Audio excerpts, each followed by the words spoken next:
Kembali lagi, kita akan membahas materi yang kemarin menjadi part 2.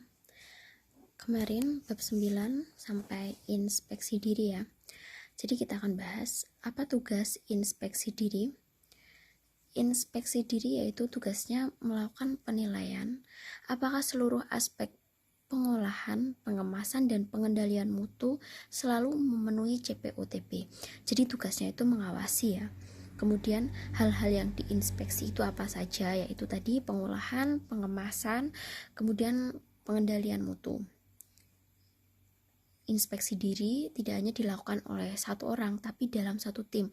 Nah, dalam satu tim itu bisa sampai 5 orang, bahkan lebih. Kemudian pelaksanaan dan frekuensi. Nah, setelah dilaksanakan, kemudian ada laporan. Kemudian apabila ada pengolahan, pengemasan, atau pengendalian mutu yang tidak memenuhi CPOTP, maka akan dilaporkan. Kemudian akan dilaksanakan pelaksanaan tindak lanjut. Bagaimana menindaklanjuti hal tersebut? Kemudian kita masuk ke dokumentasi yang selanjutnya. Dokumentasi ini dibuat sistem yang bisa menggambarkan riwayat lengkap dari tiap batch produk. Ada yang tahu batch? Di sini batch adalah semisal obat ya, sejumlah obat yang mempunyai sifat dan mutu yang seragam yang dihasilkan dalam satu siklus pembuatan. Jadi dalam taruhlah suatu industri obat dalam satu produksi itu akan menghasilkan banyak produk, yaitu namanya satu batch. Jadi kloter pertama, kemudian kloter kedua itu batch yang berbeda. Dalam satu kloter itu namanya satu batch. Nah, dokumentasi sendiri ini digunakan untuk memudahkan pemantauan dan penelusuran kembali. Nah, apabila ada satu kesalahan dalam satu batch, itu bisa dilihat. Apabila ada cemaran dalam salah satu produk di satu batch tersebut, maka akan dipantau menggunakan dokumentasi. Tingkatan dokumen, kemudian jenis-jenis dokumen. Ada banyak sekali dokumen, tidak hanya tentang laporan tentang batch, tapi banyak sekali, yaitu inspeksi diri dan sebagainya. Adanya keluhan, itu juga masuk dokumentasi. Jadi tidak hanya tentang suatu produk itu sendiri. Kemudian ada penanganan hasil produk jadi, itu ada dua. Yang pertama, penanganan keluhan. Keluhan dapat berasal dari dalam maupun luar industri. Nah, jenis keluhan dapat menyangkut mutu. Di sini mutu yaitu kualitas ya, ataupun keamanan. Reaksi yang merugikan konsumen yang dimaksud di sini. Perlu dibuat prosedur penanganan keluhan, tindak lanjut, dan penanganan keluhan. Nah, di sini ya. Jadi, penanganan keluhan itu tidak hanya berasal dari dalam atau dari luar saja. Ada keluhan yang menyangkut mutu dari dalam, contohnya kualitas dari suatu produk itu sendiri, kualitas teknis, bisa dari bahan baku, bisa dari pengemasan, bisa dari human error. Kemudian kalau dari luar itu menyangkut biasanya keamanan, jadi reaksi yang merugikan.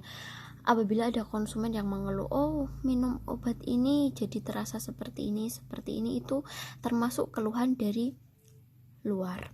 Kemudian apabila ada keluhan, perlu dibuat prosedur penanganan keluhan, tindak lanjut penanganan keluhan. Jadi tidak hanya ada laporan kemudian langsung semua satu batch ditarik, itu tidak. Semua itu juga butuh ditelusuri, seperti itu. Kemudian penanganan hasil produk jadi yang kedua yaitu penarikan produk dari peredaran. Nah, prakarsa penarikan dapat berasal dari industri sendiri bila berkaitan dengan mutu suatu produk itu. Jadi yang bertanggung jawab adalah industri yang mengeluarkan. Kemudian atau pihak luar, misal badan otoritas bila terkait dengan keamanan, semisal itu tadi dari konsumen adanya keluhan. Nah, yang kedua, Penarikan dapat berupa satu batch saja atau beberapa batch, bahkan seluruh batch jika ditemukan reaksi yang dapat berakibat serius bagi kesehatan. Nah, seperti yang dulu pernah saya ceritakan, itu dalam produk, saya lupa, itu terkontaminasi karet. Jadi satu produk, satu batch itu semuanya terkontaminasi dengan karet gelang. Nah, itu jadi semua peredaran itu ditarik satu batch, bahkan lebih, seperti itu. Nah, kemudian dibuat sistem penarikan dan dokumentasinya. Ya, saya sebutkan tadi, dokumentasi bukan hanya melulu tentang suatu produk itu, tapi bagaimana ada penarikan produk, bagaimana nanti ada keluhan-keluhan, itu menjadi dokumentasi. Nah, kita masuk ke kesimpulan.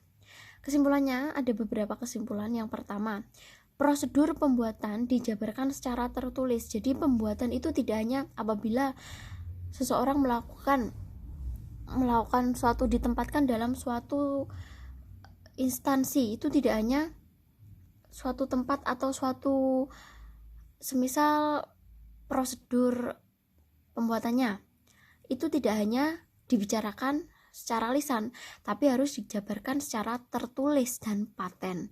Kemudian prosedur tertulis harus dipatuhi dalam pelaksanaan. Jadi khususnya dalam satu tim ya, dalam satu tim menangani satu produk atau satu prosedur, semisal packing, kemudian harus dipatuhi dalam satu tim tersebut. Kemudian yang ketiga, pekerjaan yang dilakukan harus dicatat atau didokumentasi. Jadi setiap prosedur, mulai dari pengemasan sampai dari produk disebarluaskan, itu harus didokumentasikan. Gunakan fasilitas dan peralatan yang sesuai. Jadi produk A memerlukan fasilitas A, tidak boleh produk A menggunakan fasilitas B, walaupun sama-sama bisa, karena itu juga akan mempengaruhi hasil akhir dari suatu produk. Kemudian pemberian pelatihan secara periodik kepada personil. Jadi pelatihan itu tidak hanya dilakukan 1 atau 2 kali saja, tapi dilakukan secara periodik kepada personil tersebut. Semisal 1 tahun awal, 1 tahun masuk, itu akan dilakukan 3 atau 4 kali pelatihan. Kemudian, kebersihan dan kerapian harus terjaga. Suatu industri, khususnya obat tradisional, obat-obatan ya, tidak hanya obat, tapi semuanya industri, kebersihan dan kerapian harus terjaga. Kebersihan mulai dari dinding. Kenapa bangunan itu juga harus diperhatikan konstruksinya? Karena apabila ada hujan dan dinding tidak bisa menahan rembesan air, dia akan mengelupas dan itu akan menjadi kontaminasi bagi produk tersebut. Kemudian yang ke-8, selalu waspada terhadap mutu.